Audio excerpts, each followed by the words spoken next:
Hello. We're going to begin here our study of the Phillips curve. And this is graph number 5 out of the 6 graphs required in AP macroeconomics. Now, first semester, those of you watching this for a review, we went over this and you also learned the Forex.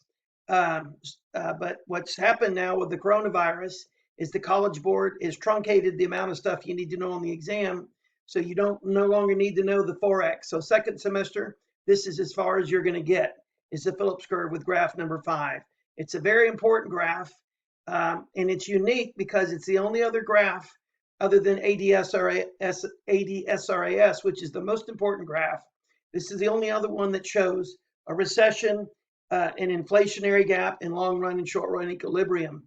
And most people believe it is the second most important graph. It's possible that the second most important graph is the money market, but these are the three big ones: ADSRAS, money market, and the Phillips curve. Anyway, a little history here, and you go ahead and write this down. I don't really know how important it is. So there's this guy named Dr. A.W. Phillips, and he's an economist, and there's a picture of him. And it's really kind of offensive. They always show these pictures of these accountants and economists, old guys that are bald with only hair on the side of their head. It's so unrealistic. They do that with accountants too. Usually accountants now will also have, glasses, but it's, most accountants and economists don't really look this way. And I'm sure most economics and accounting teachers don't look this way either. But anyway, this guy comes along and he starts noticing a trend. He notices that whenever inflation is high, unemployment is low. And conversely, whenever unemployment is high, inflation is low. So he came up with the concept of the Phillips curve. And what I want you to write down here on your paper is I want you to draw a seesaw. And anyway, draw one. It doesn't have to look like this.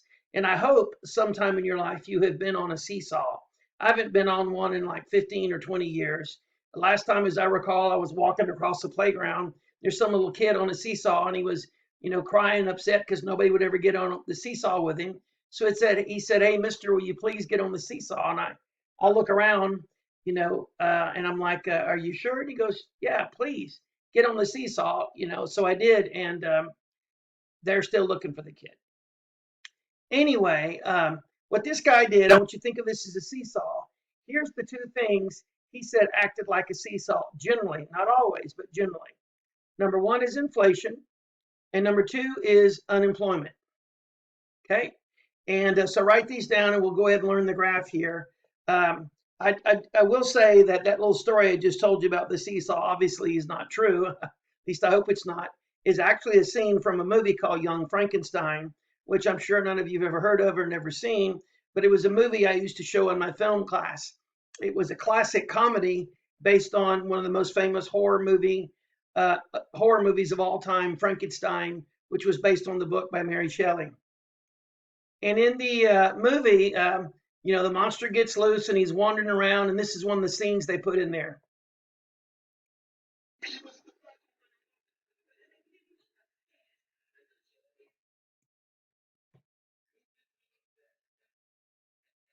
They're looking for a missing girl.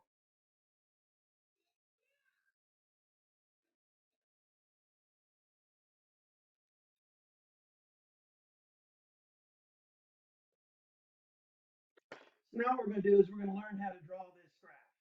Okay, and I know this is not very professional looking. Let's go ahead and draw this on your paper. We're going to put at the top here the Phillips curve.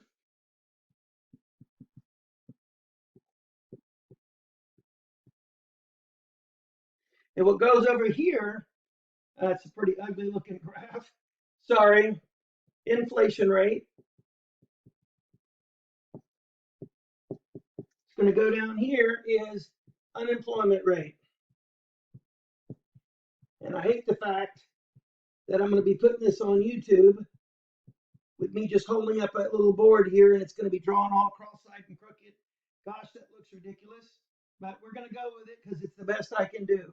And what we're going to do is we're going to draw this down here, and we're going to put SRPC. Okay? So I want you to put that, and then I want you to put in parentheses what it stands for.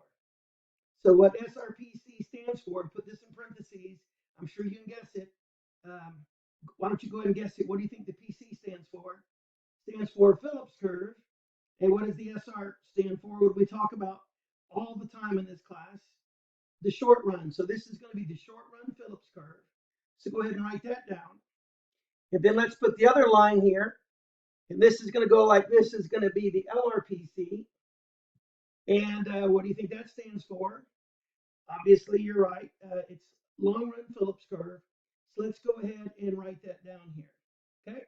All right. So we got these two deals here, and we are going to have an intersecting line here, but it's going to be a little bit different. Okay.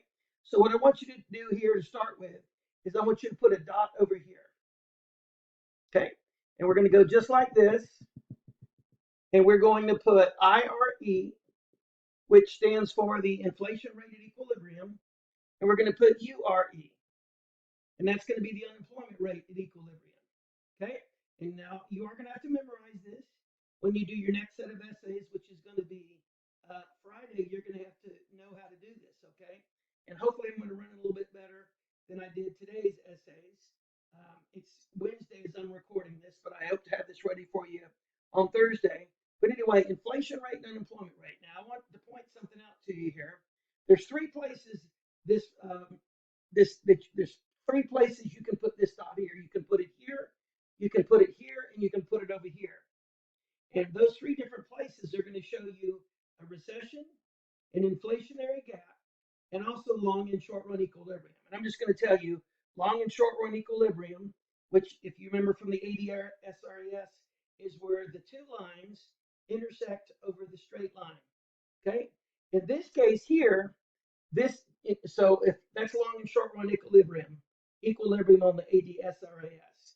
On this graph, we're over here. Now, long and short run equilibrium on this graph as well is going to be right here. Okay, so I just want to show you something here. If we're over here, is inflation going to be high or is it going to be low? So this is your inflation numbers. So obviously, the higher you go up here, inflation goes up. Over here, this is unemployment rate. So as you go this way, unemployment is going to be going up. So if we're over here, are we going to have high inflation or high unemployment? Well, if we're up here, we're going to have high inflation. And if unemployment goes all the way over here, is this place here, is that going to be high unemployment or low unemployment? It's going to be low unemployment. And so if you have high inflation and low unemployment, you are in an inflationary gap. Okay? So let's just put A here. And I want you to draw a line out here and write inflationary gap. Okay? Now let's put a line over here. Okay? And I know this is going to be messy and sloppy and all that. And we'll call this a B. And we're not going to label all this stuff here, but obviously do the same thing here. And let's look at B. B, you have high unemployment and low inflation. And that would be a recession. So you can draw this out over here. You can put recession or recessionary gap. And by the way, this is going to be your essay on Friday. It's going to be a little bit more complicated than this. I'm going to have to do 2 or 3 of these videos, but this is just going to be the first one. So this is an inflationary gap. This is a recession. And the final place we're going to go is right here and put a C. And I want you to draw an arrow out of here. And C is going to be long and short run equilibrium. Long and short run equilibrium.